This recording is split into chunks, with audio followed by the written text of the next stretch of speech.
sözcüsü isə belə səslənir. Suyun idarə edilməsində innovativ texnologiyaların tətbiqi, yenidən sizə təqdim olunan proqramda olan QR kodu oxutmaqla siz spikerlərimizə və moderatorumuza suallarınızı rahatlıqla ünvanlaya biləcəksiniz. Suyun idarə edilməsində innovativ texnologiyaların tətbiqi panelinin də moderator və spikerləri var. Biz onları da səhnəyə dəvət edəcəyik. Fürsətdən yararlanıb siz də proqramda QR kodu oxutmaqla suallarınızı rahatlıqla ünvanlaya biləcəksiniz. Bir daha vurğulayaq ki, bu bizim forumumuzun sonuncu panelidir. Panelin moderatoru Azərbaycan Dövlət Su Ehtiyatları Agentliyi tabeliyində Su və Meliorasiya Elmi Tədqiqat İnstitutu Publik Ümumi Şəxsin İdarə Heyət Sədrinin müavini Rəşail İsmayılovdur.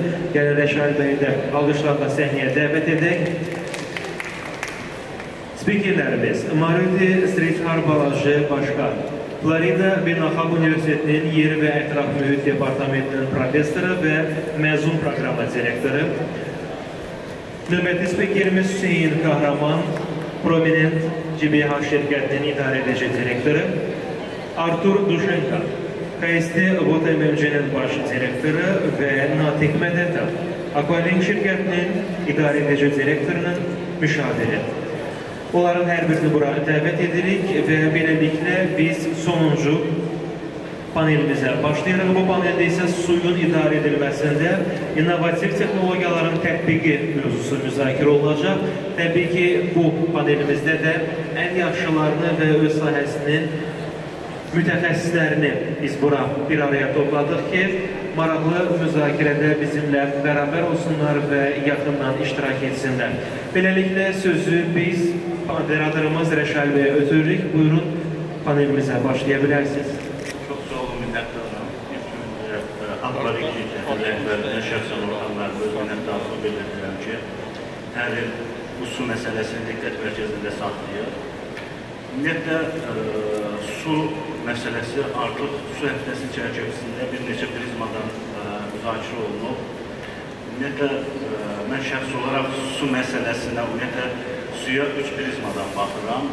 Birinci, su bir siyasi vasitədir, yəni su özü bir siyasi alət kimi ölkələr arasında siyasi məsələlərin tənzimlənməsində çox böyük rol oynayır. İkinci məsələ, su həm bir resursdur, bir ehtiyatdır ki, ölkənin davamlı inkişafında, iqtisadiyyatın inkişafında çox böyük bir rol oynayır. Üçüncü isə su özü bir əmtədir, yəni suyun özünün bir dəyəri var. Ümumiyyətlə, hal-hazırda su məsələsi ölkənin milli təhlükəsinin əsasını təşkil edir. Bu baxımdan da su ehtiyatlarının idarə olunması çox vacibdir. İlk öncə bir qısa qlobal səviyyədə su idarəçiliyi haqqında sizə məlumatınız olsun, sonra mövzunun özünə keçid edəcəyik. Ümumiyyətlə, beynəlxalq su elmində, su idarəçiliyində bir sıra yanaşmalar var. Birinci, hal-hazırda dünyada su idarəçiliyində inteqrasiyalı deyilən bir yanaşma, su idarəçiliyində çox geniş istifadə olunur. Yəni, bu çox fərqli xüsusiyyətə malikdir. Yəni, burada hövzə idarəçiliyi, onun tətbiqi və s. istiqamətlər istifadə olunur. Digər bir yanaşma davamlı, inteqrasiyalı davamlı idarə etmə. Yəni, özümüz də bilirsiniz, BMT-nin 17 məqsədi var, birbaşa 16-cısı su ilə bağlıdır. Və yəni, davamlı inteqrasiyalı idarə etmə. Burada bir sıra yanaşmalar var bununla bağlı. Müasir su idarəçiliyində ən vacib məsələlərdən biri infrastruktur məsələsidir ki, bu çox böyük rol oynayır. İnfrastrukturun qurulması ilə də bağlı ən vacib məsələ innovativ texnologiyaların bu sahəyə inteqrasiyasıdır ki, bu suyun effektiv idarə olunmasında çox vacib rol oynayır. Bizim spikerlər də oradan da fərqli sahələri əhatə edir. Burada həm elm adamı, həm müxtəlif şirkətlərin nümayəndələri var. Mən ilk olaraq suallara keçid eləmək istəyirəm.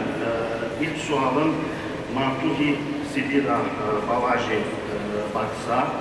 İlk öncə mən düzdür proqrama baxan zaman hörmətli professorun ümumi background ilə tanış oldum. Doğrudan da bu sahədə çox geniş tədqiqatlara malikdir. Florida Universitetində çalışır, bu istiqamətdə çox böyük tədqiqatları var. Mənim sualım belədir. Siz ümumiyyətlə yer və ətraf mühit üzrə mütəxəssis kimi su ehtiyatlarının davamlı idarə olunmasında hal-hazırda çox geniş istifadə olunur, iqlim modelləşdirilməsidir, pitch texnologiyalardır, məsafədən zonlamadır və s. Bu barədə biz fikirləşimizi bölüşə bilərsiniz. Həmçinin bu texnologiyaların su idarə etməsində hansı konkret faydaları var? Yəni, hal-hazırda bilirsiniz ki, modelləşmə ümumiyyətlə su elementi, ümumiyyətlə hidrologiya elmi çox vacib sahəsidir ki, burada müxtəlif hidroloji modellərdən, meteoroloji iqlim modellərindən geniş istifadə olunur. Çox yaxşı da olar, konkret bir case üzərindən bir təsvirini verəsiniz. Buyurun.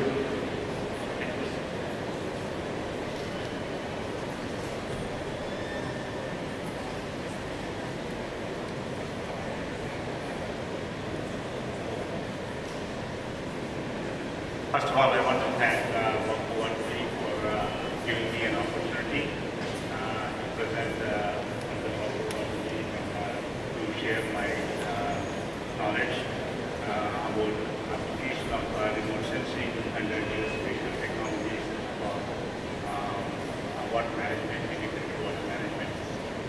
So, I am a Fulbright specialist coming from Florida International University. I'm spending about like 1 month at the university. My post is Dr. Rosha Wabaso at the university. We are using a lot of remote sensing, geospatial technologies. When I say geospatial technologies, it includes GIS and GPS, which is global positioning systems. The advantage of using the remote sensing is it can give a spatial variability. It can talk about the spatial variability within the lakes and the water bodies.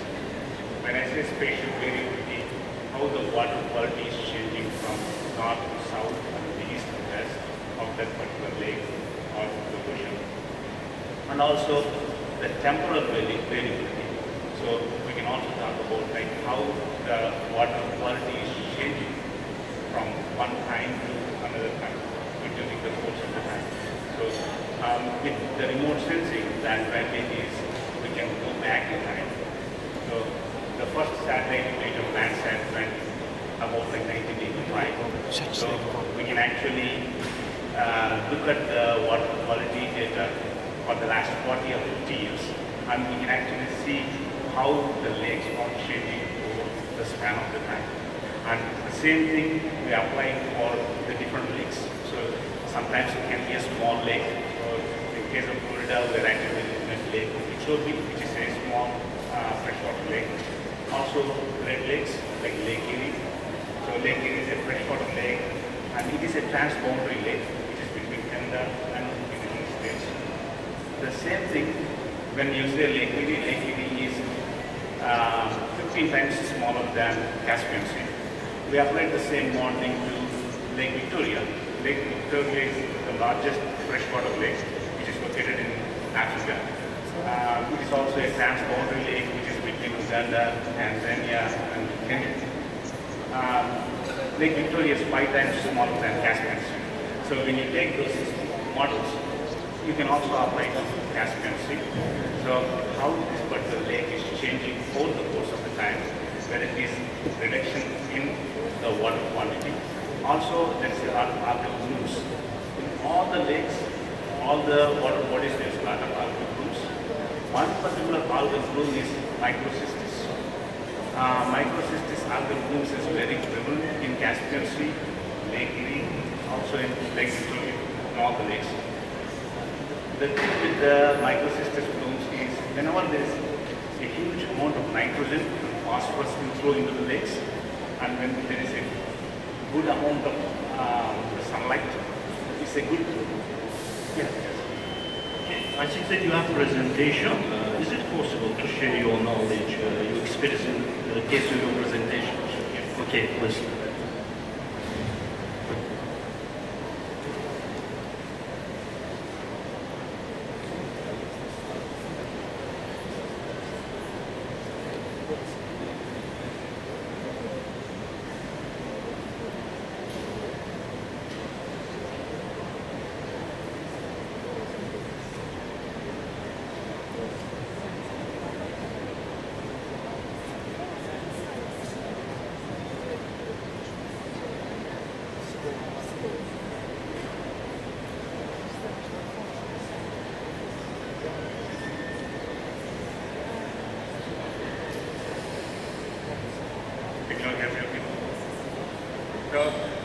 I'm talking about the geospatial technologies for water quality monitoring and management. I'm from the Department of Earth and Environment at Florida International University. So thanks for the invitation for the Global Water Week. I'm with the trade specialist for Azerbaijan for Borneo. So when you are talking about the remote sensing and GIS technologies, for sustainable environmental management, there are three tools. One is the damage assessment. So we can use remote sensing, satellite imagery, and GIS to see whether there is any kind of like damage happening. So in this case, is there is any damage in for the water quality. So if there is any damage is being done, how can we monitor and how can we remediate that? So how can we repair that particular damage? So after repairing the damage, the next goal is restoration. How we need to bring it back to the previous condition. So those are the three main goals: damage assessment, remediation, and restoration. So we're talking about the remote sensing. So when you say remote sensing, we have the data, free data available from 1985 onwards. So almost like 40-50 years worth of huge amount of data is available there, and we can use the data for modeling. So one particular aspect, one particular application of the remote sensing is to look at the water quality. We can model for water quality for algal blooms in the lakes. So algal bloom is basically the scum floating on the top of the water. So when you have a lot of algal blooms, it sucks away all the oxygen. So when all the oxygen is sucked away, it's going to deprive the oxygen for the fish, and you are going to have a lot of fish kills and eventually end up as a dead lake. Also, we can monitor the turbidity, model the turbidity. We can model the chlorophyll content in the lakes, and also the nutrient concentration like nitrogen and phosphorus. So this particular basin is the Western Lake Erie basin. The Lake Erie is a transboundary lake. We have Canada on the northern side. On the southern side is US. We have Ohio. So surrounding the Lake Erie, we have salt, water, and we just produce chlorine. With that chlorine, we have brine and water, and especially we need to take care of hydrogen because some level of hydrogen could be explosive. So we have to focus hydrogen level as well. So this is the flow sheet of Chlorine Institute 2A XL. So we pump soft water, brine, and then after this hypocell, brine solutions, we are producing chlorine. And then we need to install the gassing tank because, as I told you, you need to get rid of hydrogen gas from the system. So another layout.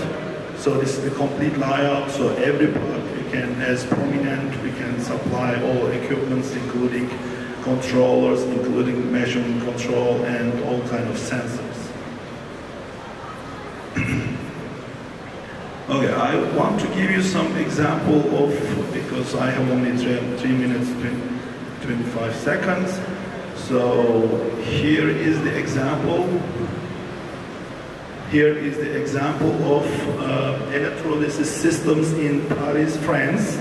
So location is Paris, and we have 3 units there. And every unit has a capacity of 10 kilograms, so 3 units you see, and we are supplying chlorine for more than 40,000 people. So this is the systems, and you will see salt storage tank, brine tanks, and brine dosing systems. And gassing tanks, transfer pumps, and everything. There is another example here in this region, I would say in Astana, and the capacity of Chlorine Institute 15 kilogram, and we have 2 units there, and you see including everything like softeners, skid, brine tanks, brine pumps, water supply, chillers, heaters, and everything is a package. We supply that system. It's running last 2 years. Actually, the most, I would say, Evet, Frontlay və Sand Motor bu layihələr bəndlərin yaradılması ilə su axının qarşısını alması, çayın istiqamətinin genişləndirilməsi və ümumiyyətlə sahil yanı ərazilərdən onların eroziyasının qarşısı alınması layihələrdir. Həmçinin orada floating communities, yəni su üzərində hərəkət edən adalar və onlarda yaşayan cəmiyyətlər deməkdir. Yağış sularının idarə olması və onun kollektorlara yox, digər sahələrdə istifadə olması imkanlardır və həmçinin müəyyən bir monitoring üsulları vasitələrindən həmin o fəlakətlərin qarşı alınmasıdır. Azərbaycanla Holland arasında məsələn uzun müddətdir ki, əməkdaşlıq həyata keçirilir. Bizim ölkəmizdə 100-dən çox Holland şirkəti nümayəndələri mövcuddur. 1 milyard yarım qeyri-neft sektoruna investisiya yatırmaya keçirmişdir Holland şirkətləri tərəfindən. Bizim milli su strategiyasından hazırlamasına olan şirkətləri iştirak etmişdir.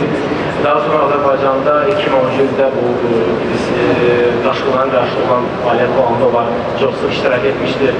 2014-cü ildə bizim ölkəmizdə Anlaşma memorandumunu imzalamışdır. Daha sonra bu su borularında sızmaların, sonra böyük şor layihəsində və su keyfiyyətinin bərpa olması kimi layihələrdə olan şirkətləri sıx iştirak etmişdir. Həmçinin bizim digər sahə, innovasiya və yeni tədbir sahəsində də əməkdaşlıq olmuşdur. Qəsdən bizim Xəzər Su İnnovasiya Forumunda dəfələrlə olan şirkətlər iştirak etmişdir və biz 2004-cü ildə təşkil olmuş onların ticarət missiyasında biz sıx əməkdaşlıq həyata keçirmişdik. Onların həmçinin kənd təsərrüfatına bağlı sahəsində çox fəal olmuşlar, xüsusilə bu Xəzər Agro servisində onlar çox geniş təmsil olmuşlar. Biz növbəti bölməmizdə biz gap analiz ediyimiz kimi, yəni boşluqların təhlili ayrı keçirərək Azərbaycanda hansı problemlər aşkar etmişik və Hollandiya tərəfinin bu zarı güclü tərəflərin olduğunu həll etmişdik. Misal üçün, Azərbaycan tərəfdə bu suyun şirinləşdirməsidir, suyun təkrar və istifadəsidir, bu ağırlı irriqasiyasıdır, effektiv irriqasiya sistemlərinin oluşturmasıdır, suyun içkisinin qarşısını alınması, çiklənmənin nəzarəti kimi məsələlər vardır. Hollandiya tərəfində də biz gördüyümüz kimi burada enerji effektiv texnologiyanın tədbiri, təklifləri, sonra damlama üsuluna üsullar vasitəlidir, sızmaların qarşısını alması, müxtəlif mod var, emal zavodların uğraşdırmasıdır. Bu kimi üstünlüklərə malikdir və bu Azərbaycanın qarşı duran çağırışlara, ehtiyacları, boşluqları doldurmaq imkanına malikdir. Xülasə bir keçirlik sektorlar üzrə, hansı sektorlarda konkret misakın Hollandiyanın texnologiyaları və həlləri Azərbaycan faydalı olar. Kənd təsərrüfatı sektorunda biz qeyd etdiyimiz kimi 31% su itkisi mövcuddur irrigasiya sistemlərində və artıq Hollandiya müxtəlif texnologiyalardan bunu bir 70% azaltmaq mümkündür. Bununla da biz yetişdirilən məhsulların effektivliyi, gətir məhsulların effektivliyindən nail ola bilərik. Daha sonra şəhər su infrastrukturunda da kifayət qədər Hollandiya təcrübəsindən istifadə etmək olar. Həm sızmaların müəyyən edilməsi, həm suyun emalı olmasıdır. Həmçinin ətraf mühitlərlə bağlı Hollandiyanın təcrübəsi kifayət qədər ölçülmüş istifadə olar. Xüsusilə Xəzər dənizinin təmizlənməsi ilə bağlı işlərdə müəyyən bir böyük şor layihəsini artıq qeyd etmişdir. Bu sahədə olan təcrübəsi var, nəticələri var. Yəni bunu da daha sonra da inkişaf edib gedişik tətbiq etmək olar. Bundan başqa biz həmçinin daşqınların qarşısına alınması və onun öncədən xəbər olması sisteminin tətbiqi bu məsələlər Azərbaycan çox maraqlı ola bilər.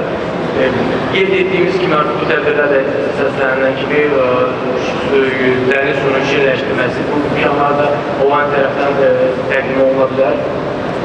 Daha sonra ən vacib məsələlərdən biri institusional dəstək, yəni idarəetmə sisteminə həm bir tərəfdən müəyyən bir idarəetmə modeli modellərin tətbiqi, həm siyasət strategiyanın hazırlanmasında davam, artıq mən gezmişdim ki, bizim milli strategiyanın hazırlanmasında olan şirkətlər yaxından iştirak etmiş, həm də capacity building, yəni potensialın artırılmasıyla təlim proqramlarının həyata keçirilməsi və Azərbaycan mütəxəssislərinin olan təcrübəsini öyrənməsi və ölkəmizdə bunun tətbiq olunması. Yəni, bu da perspektivli potensial əməkdaşlıq istiqamətlərdən biridir. Dəqiq bilgilərin ötürülməsi də və xüsusi təhsil sahəsində əməkdaşlıq, universitetlər arasında uzun müddətli bir əməkdaşlıq fakültənin yaradılması, bu da bir maraqlı istiqamətlərdən biridir.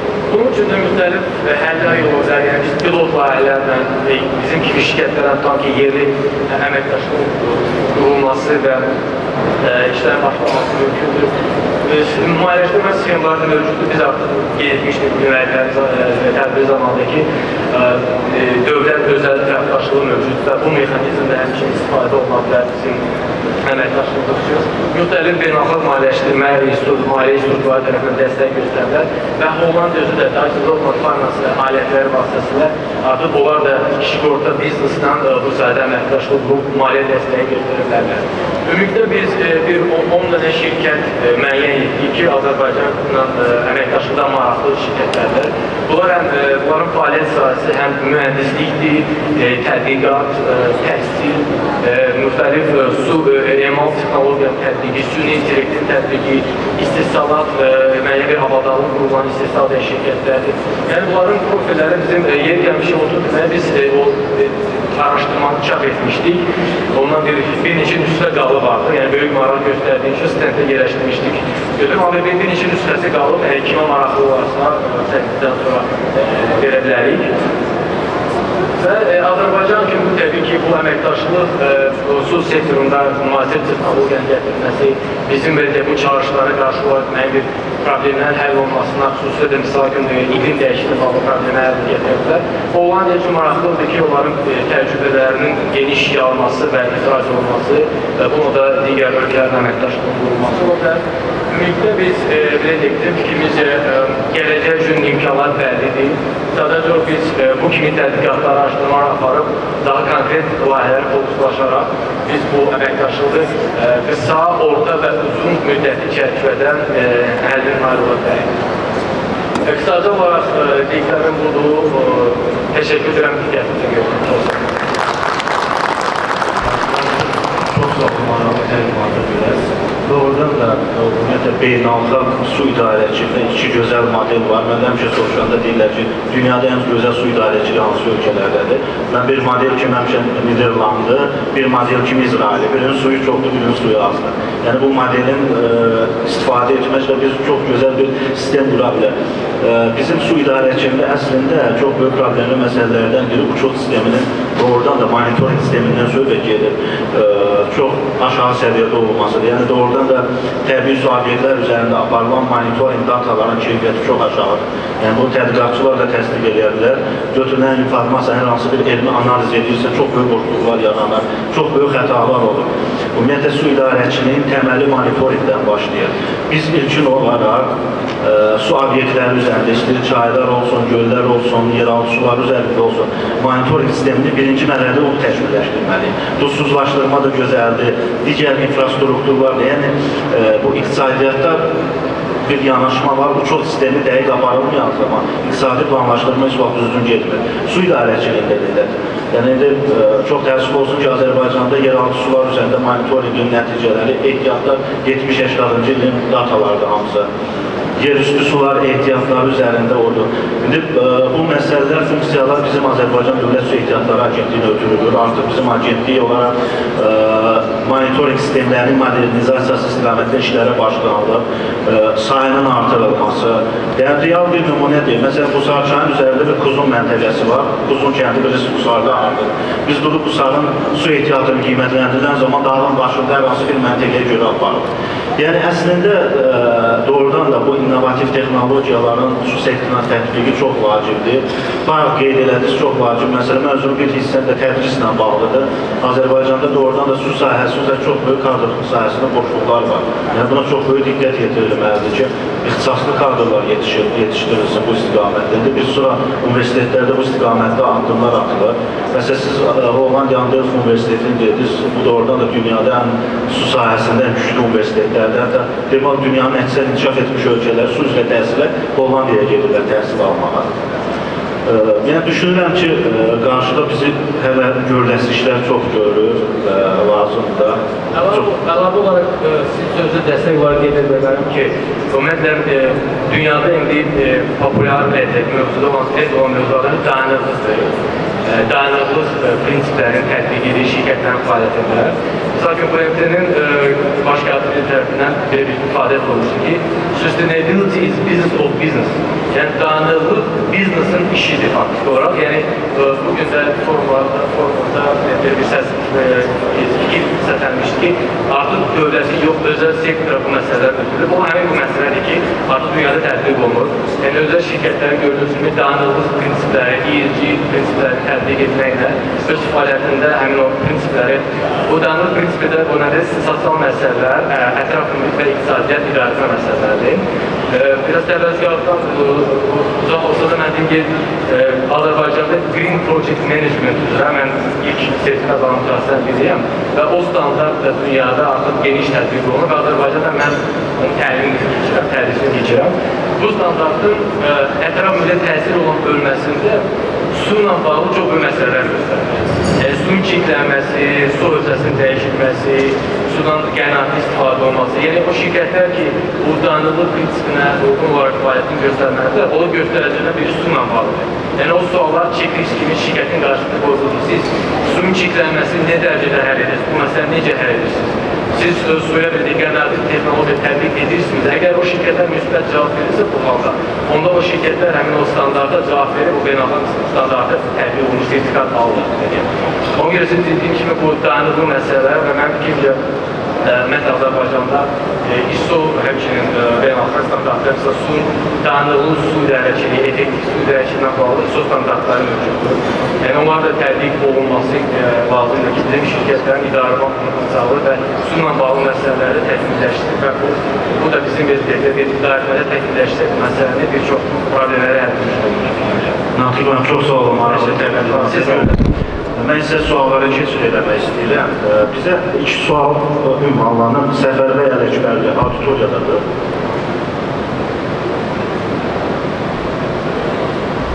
Buyurun.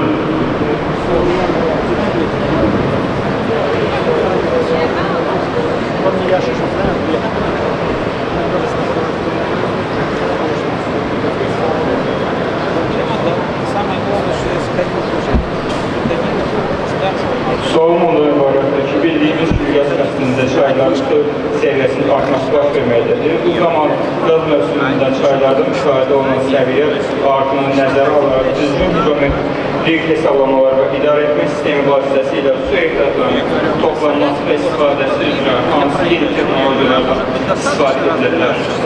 İkinci sualım buydu. Ümumi yəni sual. Ümumidir. Самая максимальная частота на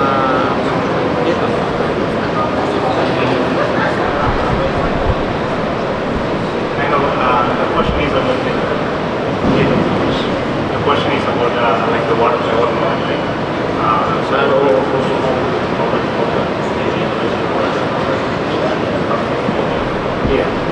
With the remote sensing, there is altimetry. We can also look at the raise in the water level. So we can also like bathymetry, like we can see what is the depth of the water level in the lakes and the oceans to some extent. So there are different types of remote sensing, like actual remote sensing just using the radars. So using that one, we can actually able to look at different depths and with the digital elevation models and 3D modeling, we can able to tell like where there is an increase in the water level or the decrease in the water level, even up to a few centimeters also. What's regarding harvesting water resources? Is it any new advanced technology available for harvesting water resources? I think in case of My expertise is with more the GIS and remote sensing. With the geospatial technologies, we can actually look at the integrated watershed management. So we can actually, instead of looking at the entire watershed, where the water is actually from the upstream to the downstream, and see where the water is actually being channeling, and then using the integrated watershed management approaches, we've been able to see what is the best water harvesting mechanisms, and we can also calculate what are the areas where you are actually losing the water, like your transpiration modeling, and we can able to tell like where you are losing the water, what type of crops we can plant. So that also can be used for some of those approaches we can do. Teşekkürler. Digər sualını da verə bilərəm. Digər sualım ondan ibarət ki, Azərbaycanda müxtəlif ərazilərin mövcud olanda istifadəsiz axan bulaq sularının toplanaraq rayonlar üzrə bölüşdürülmüş su anbarlarına yönləndirilməsi ideyası nə dərəcə texniki, ekoloji və iqtisadi baxımdan həyata keçirilə bilər? Bu suala cavab verəcəm.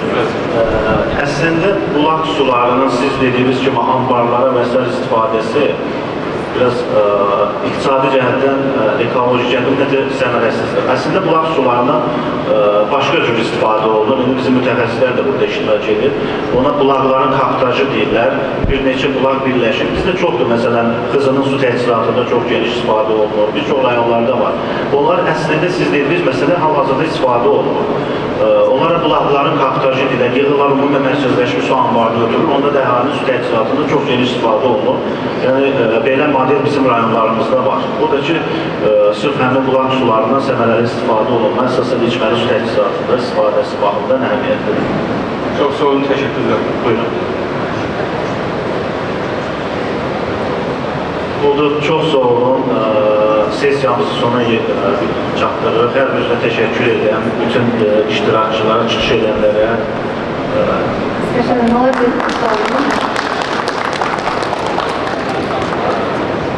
Biz sizə təşəkkür edirik. Çox sağ olun. Hər birinizə təşəkkür edirik və rica edəcəyik ki, Sonda Aquarik şirkətinin idarəçi direktorunun müşaviri Natiq bəy paketləri məsələ bir təşkilatçı komanda olaraq bizim növbəti spikerlərimizə təqdim edəsiniz və xahiş edəcəyik ki, Rəşən bəyə ilk olaraq biz moderatorumuza təşəkkür paketini təqdim edirik. Gəlin spikerlərimizi və moderatorumuzu alqışlayaraq təşəkkürümüzü bildirək və məlumat üçün diqqətinizə çatdıraq ki, bu bizim sonuncu panelimiz idi. Növbəti təşəkkür paketi Marites direktor Balacıya təqdim olunur. Hər birinə xüsusi təşəkkürümüzü bildirir və iştirakçılara məlumat üçün bildirək ki, siz iştirakçı sertifikatlarını qeydiyyat masasına yaxınlaşaraq əldə edə bilərsiniz. Növbəti təşəkkürümüz isə Artur bəyədir, Artur Duşenko, KSD ODMC'nin baş direktoru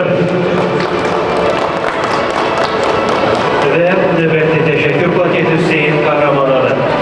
Prominent GmbH şirkətinin idarəçi direktoru, hər birinə çox sağ ol deyirik və sonda bir kollektiv foto da çəkəcəyik. Sonuncu panelin həm spikerləri və moderatoru olaraq xahiş edirik ki, birgə bir foto çəkək.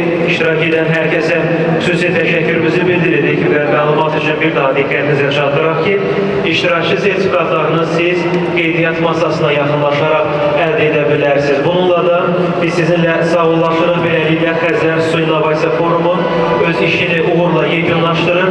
Təşkilatçılara, texniki heyətə, zəhməti olan hər kəsə təşəkkür edirik və sizin sonuncu gür alqışlarınızla gəlin forumumuzu yekunlaşdıraq.